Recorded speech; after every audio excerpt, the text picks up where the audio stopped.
We want you to plan for success. Welcome to Planning Matters Radio. Hey, Peter, it's good to see you. I have an important question. Did 529s just become a better investment? Yes. Congress recently passed the Secure Act. We talked about that just a bit ago.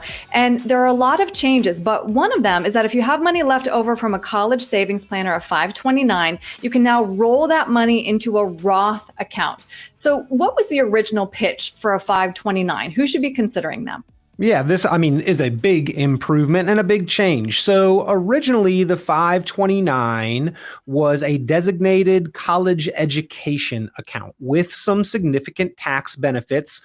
Caveat, so long as the money was indeed used for college expenses and education. And they loosened the definition of what that meant a little bit several years ago to include like room and board and even rent, as well as, of course, tuition. However, this has loosened the rules a tremendous amount, and I believe improved the 529 utilization and ability, because now with the passage of the Secure Act 2.0, so long as the 529 has been open for at least 15 years, up to $35,000 of unused college education money can be rolled directly and tax-free into a Roth IRA in the child's name. So a widening of the potential usage of the 529, some flexibility there that if the child doesn't end up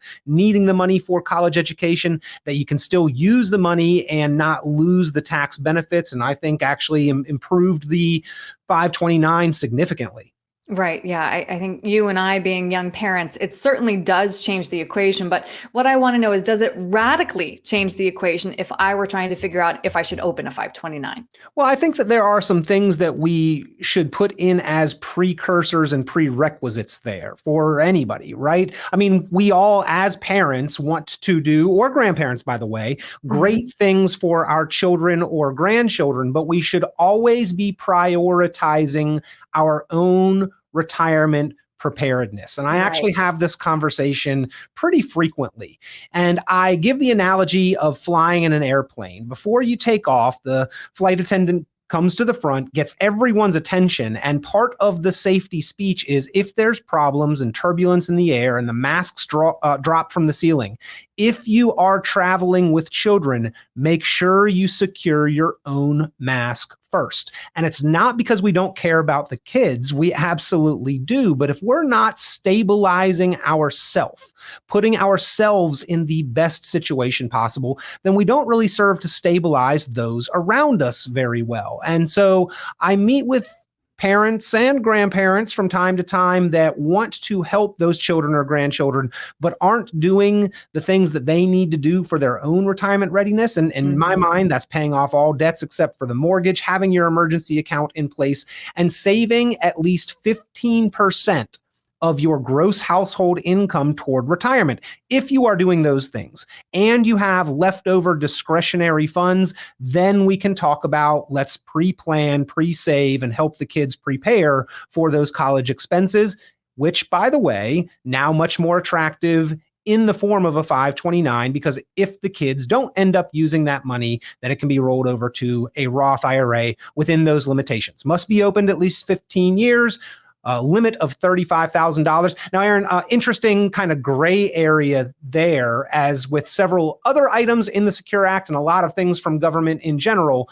But the 529 had an interesting ability to transfer among siblings and family members. So the question in my mind is, if I have a 529 with $70,000 in it and two children, could I potentially transfer $35,000 into the second child's name and now roll over two different 529s of $35,000? And I think that in the years to come, we'll probably see some clarification in that area. Mm-hmm. And then just to kind of state the obvious, one of the reasons that we encourage Roths or that people find them very attractive is we are in a historically low tax rate right now. So you could be setting your kids up for their retirement savings.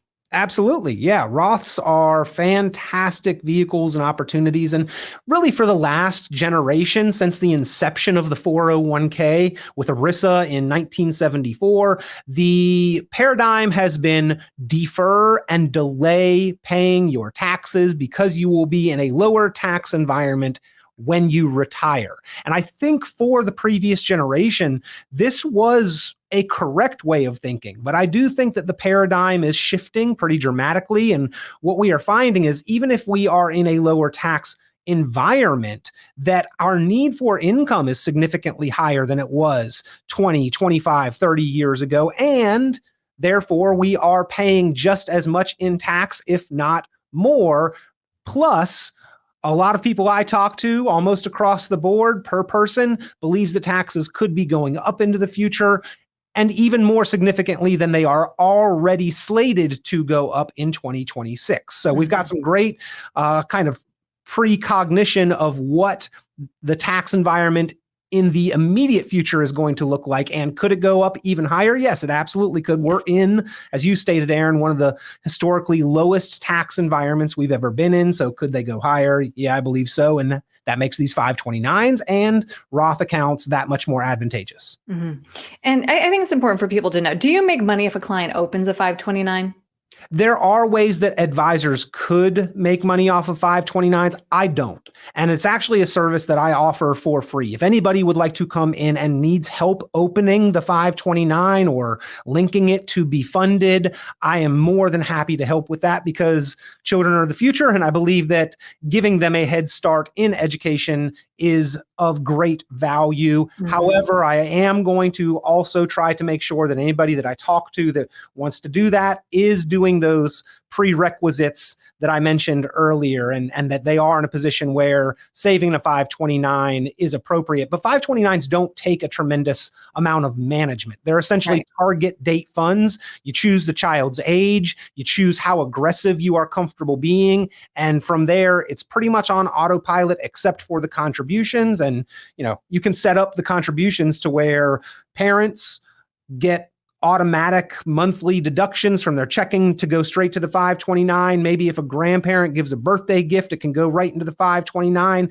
Literally anyone can fund it with a code that you can generate. And that part's very simple as well. Right. That's nice. So I think just this all begs the question, though, why not just open a Roth account for my child or even fund their college through my Roth?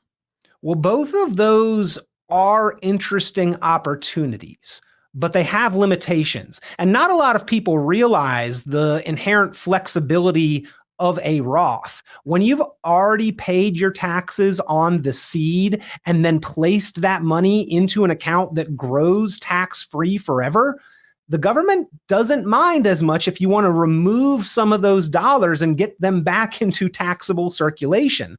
But using money from your own Roth IRA, you can only pull out the original contributions that you've made without penalty or taxes. The growth on the contributions would have some restrictions on it. Penalties, 10% plus potentially taxes. And so that's really money that you don't want to put as a first option. And then if a child has a Roth, which by the way, fantastic additional opportunity for those children's retirement readiness, but they have to have earned income in order to get the Roth in the first place. And not a lot of children do have that earned income, or if they do, they're, going out to the movies or buying gas or maybe paying for their car insurance or things like that. Kids younger than 18 seem to have other priorities than getting that money into a Roth IRA. But bottom line is not a lot of kids have Roth IRAs. And if you were to consider repurposing Roth money for college expenses, not only does it take money out of your retirement readiness, but you are limited to only the original contributions without potential penalties. Interesting.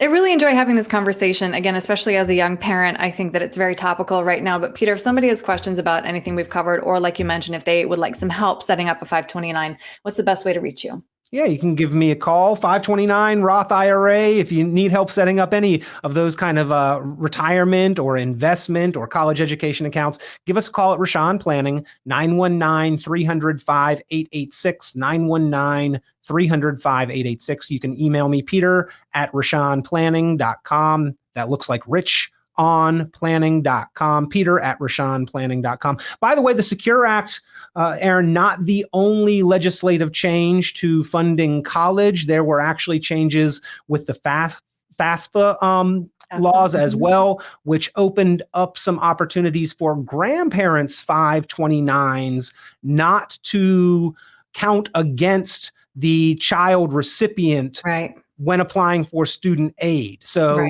a couple new kind of twists in promoting college expense readiness and preparedness, and I think improvements all the way around. Right. Yeah. I think they called it the grandparent trap now. Yep, so it's absolutely. That's better. All right, Peter, thank you very much. All right. Thanks, Erin.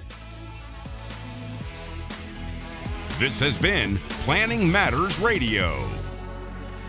The content of this radio show is provided for informational purposes only and is not a solicitation or recommendation of any investment strategy. You are encouraged to seek investment, tax, or legal advice from an independent professional advisor. Any investments and/or investment strategies mentioned involve risk, including the possible loss of principal. Advisory services offered through Brookstone Capital Management, a registered investment advisor. Fiduciary duty extends solely to investment advisory advice and does not extend to other activities such as insurance or broker-dealer services. Advisory clients are charged a quarterly fee for assets under management, while insurance products pay a commission, which may result in a conflict of interest regarding compensation.